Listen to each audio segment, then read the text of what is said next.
ఒకటి ఆయనకు ఈ సాగునీటి రంగం మీద ఉన్నటువంటి అవగాహన అయితే దానికన్నా ముఖ్యమైనది ఉద్యమం పట్ల, తెలంగాణ పట్ల ఆయనకున్న ప్రేమ, ఆయనకున్న నిబద్ధత. దాన్ని చూసే ముఖ్యమంత్రి గారు ఆయన్ని ఓఎస్డీగా నియమించుకున్నారు. అంతకుముందు ఆయన హరీష్ రావు గారి దగ్గర, సాగునీటి శాఖ మంత్రిగా ఉన్న హరీష్ రావు గారి దగ్గర ఓఎస్డీగా పనిచేశారు. అంతెత్తుకు ఆయన ఎదగగలిగారు. అక్కడి నుంచి కూడా చాలా దోహదం చేశారు ఆయన. స్వరాష్ట్రంలో, తెలంగాణలో ప్రజల సాగునీటి కలలు తీర్చడానికి జరిగిన కృషిలో ముఖ్యమంత్రి గారికి, గత ముఖ్యమంత్రి గారైనటువంటి, తొలి ముఖ్యమంత్రి గారైనటువంటి కేసీఆర్ గారికి, సాగునీటి శాఖ మంత్రిగా హరీష్ రావు గారికి ఆయన చాలా గొప్ప సహాయకారిగా ఉన్నారు. సాంకేతిక విషయాలకు సంబంధించి ఒక ఉద్యోగిగా, ఒక ఇంజనీర్గా ఆయన గొప్ప తోడ్పాటుని అందించారు. ఆయన నిబద్ధుడు కనుకనే, నిజాయితీ కలిగిన వాడు కనుకనే, తెలంగాణను ప్రేమిస్తున్నాడు కనుకనే ముఖ్యమంత్రిగా కేసీఆర్ గారు ఈ ప్రాంత ప్రజల సాగునీటి అవసరాలను తీర్చడంలో ఆయన ఎంత నిబద్ధతతో ఉన్నాడు, ఆయన ఎంత అంకిత భావంతో ఉన్నాడు, దానికోసం ఎంతో మేధోమథనం చేశాడు. అందుకని కేసీఆర్ గారి మీద దేశపాండే గారికి చాలా గౌరవం. చాలా మంది తమ తమ వైయక్తిక అంశాల చేత, వైయక్తిక ఆరోపణల చేత, వైయక్తిక కోపాల చేత కేసీఆర్ గారి పట్ల కోపాన్ని పెంచుకొని ఉన్నారు, కసిని పెంచుకొని ఉన్నారు, ఆవేశాన్ని పెంచుకొని ఉన్నారు. కానీ వైయక్తిక చట్టానికి అవతల నుంచి మనుషుల్ని చూసి, ప్రజల అవసరాల నుంచి, ప్రజల కోణం నుంచి మనుషుల్ని చూసి ప్రేమించే మనిషి శ్రీధర్ దేశపాండే గారు. ఆయన వైయక్తికమైనటువంటి కోణం నుంచి చూడరు. నిజానికి ఆయనకేమి ఒక పదవి కావాలని ఆయన కోరుకోలేదు. ఆయన ఓఎస్డీ కావాలని ఆయన కోరుకోలేదు. ఆయన ఓఎస్డీగా ఉన్నా కానీ సాధారణంగా ఉద్యమకారుడికి ఎట్లా ఉన్నాడో అట్లే ఉన్నాడు తప్ప అంతమించి ఆయన నడవడికలో కానీ, ఆయన జీవన శైలిలో కానీ ఎటువంటి మార్పు లేదు.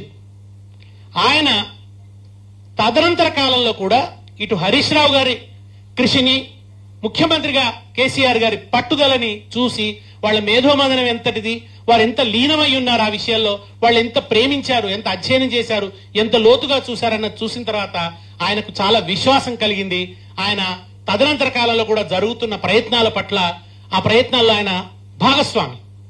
ఇవాళ ఆయన 2 పుస్తకాలు రాశాడంటే ఆయన లోపల ఉన్నటువంటి వ్యక్తిగా, ఆ పనుల్లో పాలు పంచుకున్న వ్యక్తిగా సాధికార రచన చేశాడు. ఈ 2 పుస్తకాలు కూడా ఇవాళ ఆవిష్కరణ కాబోతున్నటువంటి తెలంగాణ సాగునీటి రంగ 10 ఏళ్ల ప్రస్థానం అనే పుస్తకం గాని, కాళేశ్వరము విమర్శలు, జవాబులు, వక్రీకరణలు, వివరణలు అనే పుస్తకం గాని, ఈ 2 పుస్తకాల వెనుక చాలా సాధికారత ఉంది.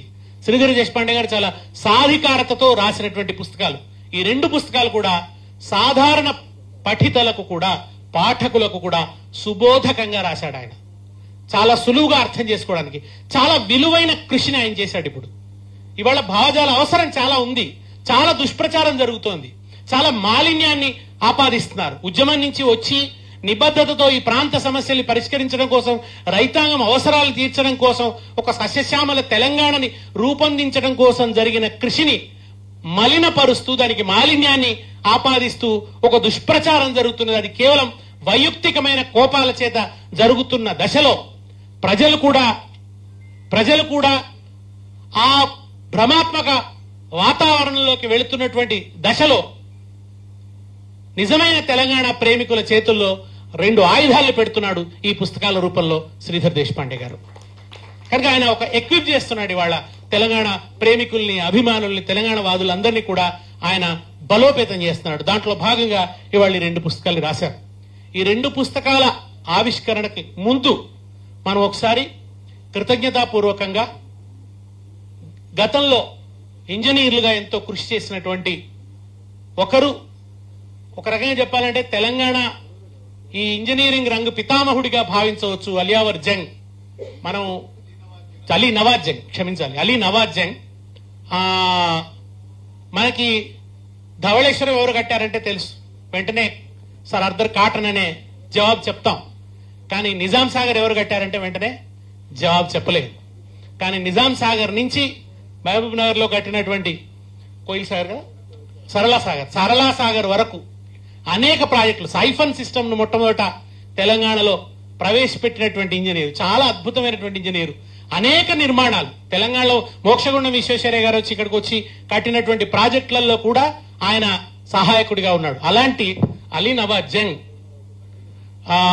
స్మృతిలోను, ఆ తర్వాత తెలంగాణ ఉద్యమంలో విశేషమైనటువంటి కృషి చేసినటువంటి భావజాల ప్రచారానికి తన జీవితాన్ని అర్పించినటువంటి, తర్వాత కూడా ప్రభుత్వంలో సాగునీటి రంగం సలహాదారుగా, ఇరిగేషన్ సలహాదారులుగా పనిచేసినటువంటి విద్యాసాగర్ రావు గారు, వీరిద్దరి స్మృతిలో మనం 1 నిమిషం పాటు మౌనం పాటిద్దాం.